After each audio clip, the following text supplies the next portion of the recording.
वो प्रेशर आ रहा है, तो ये वेरी करता है। ठीक ठीक। अच्छा, अब ये बताइएगा, चाहे वो वर्किंग वुमेन है या चाहे घरेलू खवातीन है, इनको जो इश्यूज हैं, मेजॉरिटी को स्ट्रेस का इशू होता है, जो मेंटल स्ट्रेस है वो किसी न किसी तरीके से होता है। क्या टिप्स आप देंगी कि उसको, वो जो स्ट्रेस है उसको रिड्यूस किया जा सके? क्योंकि मैं तो ये चाहूंगा कि अगर इसको जनरलाइज हम कर लें इस क्वेश्चन को, कि जो आम लोगों में जो भी मेंटल स्ट्रेस होता है। अच्छा, इसमें इससे पहले अभी मुझे एक क्वेश्चन रिसीव हुआ है जी व्हाट्सएप पे। उन्होंने पूछा है कि जो खवातीन में सुसाइड का रुझान है, वो हम देखते हैं कि टाइम टू टाइम बढ़ता जाता है या वो रिपोर्ट होता है, तो वो क्या फैक्टर्स होते हैं कि इस हद तक कोई खातून चली जाए कि उसको सुसाइड करनी पड़े?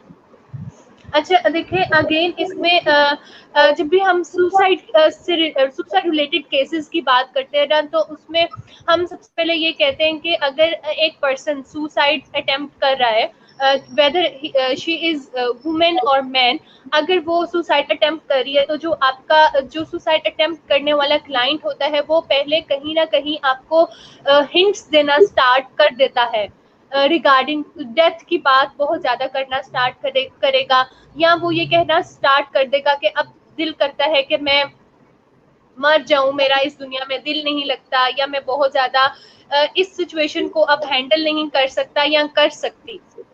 ठीक है, तो यहाँ पर इट मीन्स के ये वो पॉइंट्स होते हैं जहां पर हमें पता ये चलना शुरू हो जाता है कि जो मेंटल हेल्थ है ना, whether she is a man और वुमेन, उसकी जो हेल्थ है वो डिस्टर्ब्ड है, और यहाँ पर काम करने की जो है ना वो जरूरत है, मतलब यहाँ पर उसको एक हेल्प की जरूरत है। और वो हेल्प कैसे मिल सकती है? अगेन वही बात है कि अगर आप का कम्युनिकेशन गैप आ रहा है फैमिलीज के दरमियान में, तो डेफिनेटली वो सपोर्ट आप उसको उस तरह से प्रोवाइड नहीं कर सकते जो उसको उस टाइम पे सपोर्ट चाहिए आपसे। तो ये फैक्टर्स बहुत, ये वेरी करता है कि कौन किस पॉइंट पर जाकर सुसाइडियल आइडिएशंस की तरफ जा रहा है। बेसिकली सुसाइडियल आइडिएशन आना तब स्टार्ट होती है जब आप बिल्कुल ना उम्मीद हो जाते हो, होपलेसनेस। जब होपलेसनेस आ जाती है, तो जो आपका पर्सन होता है वो whether she is a man और वुमेन, वो सुसाइड की तरफ जाता है। तो जो बहुत बड़ा फैक्टर है ना सुसाइड का, वो ना उम्मीदी है।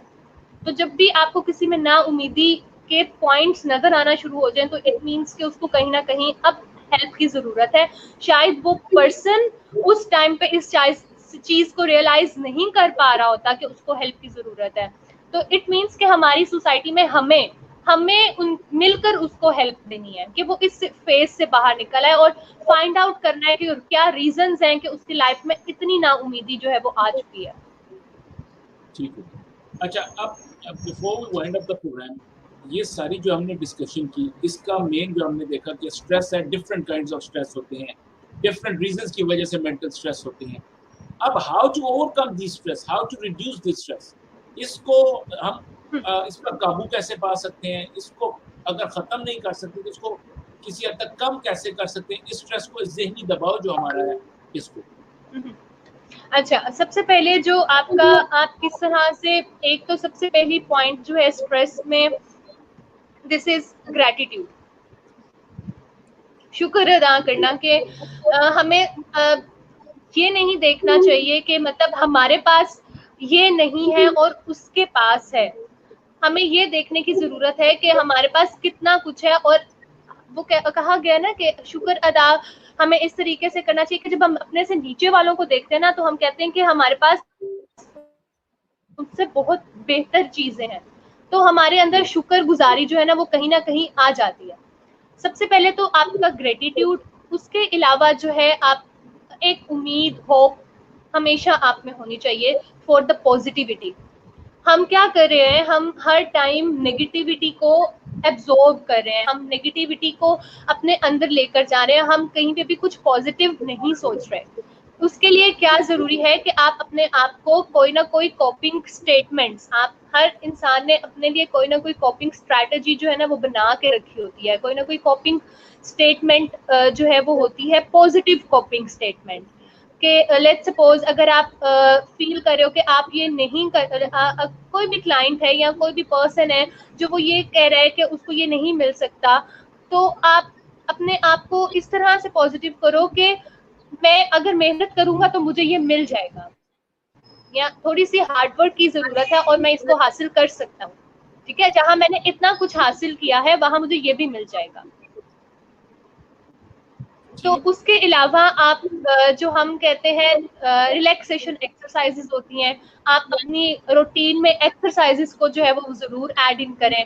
एक्सरसाइजेस से ये होता है नेचर में, लेट्स सपोज आप अगर आपके घर के पास कोई पार्क वगैरह है, अर्ली इन द मॉर्निंग उठें और आप उस पार्क में जाएं और थोड़ी सी एक्सरसाइजेस करें। रिलैक्सेशन एक्सरसाइजेस होती हैं, डीप ब्रीदिंग होती है, मेडिटेशन होती है, माइंडफुलनेस की जो है वो आपको मिलती हैं।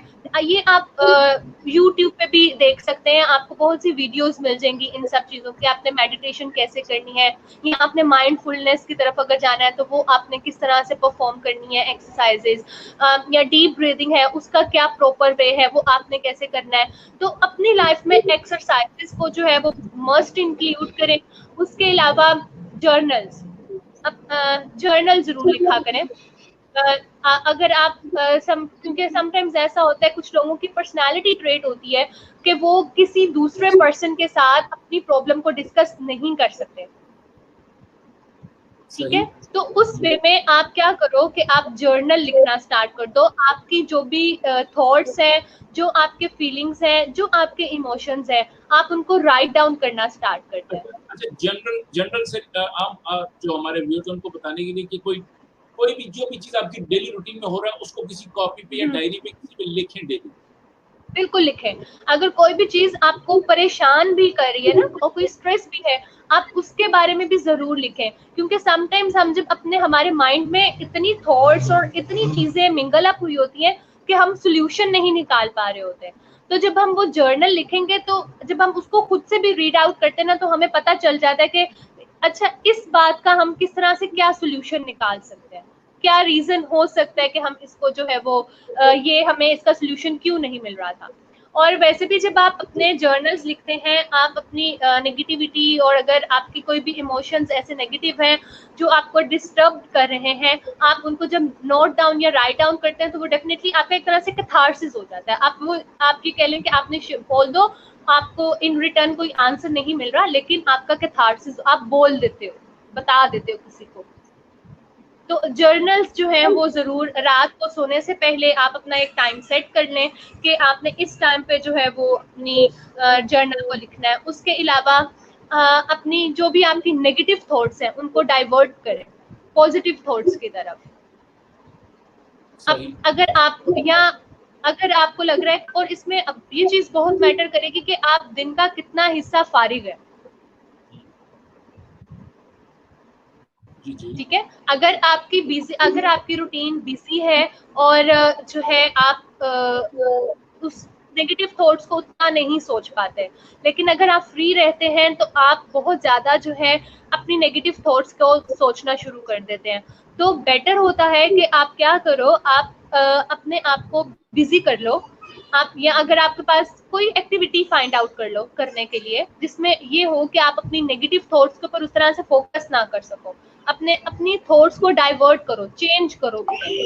ठीक है, उसके अलावा आप जो है हेल्दी डाइट, आपकी हेल्दी डाइट जो है वो भी आपकी बहुत ज्यादा हेल्पफुल होती है आपको हेल्प करने में, आपकी नेगेटिविटी स्ट्रेसर्स को रिलीज करने में। अगर आप बहुत ज्यादा लो फील कर रहे हैं तो उसमें जो है आप कुछ मीठा खाएं और हेल्दी खाएं, जिससे जो है आपका जो बेसिकली हमारे ब्रेन में कुछ न्यूरोट्रांसमीटर्स होते हैं। जब हम बहुत ज्यादा लो फील कर रहे होते हैं तो वो न्यूरोट्रांसमीटर्स का जो मिनिमम अमाउंट, मैक्सिमम अमाउंट हमारे ब्रेन में होनी चाहिए जो कि हमें हेल्दी रखती है या हैप्पी रखती है, वो अमाउंट कम होना स्टार्ट हो जाती है।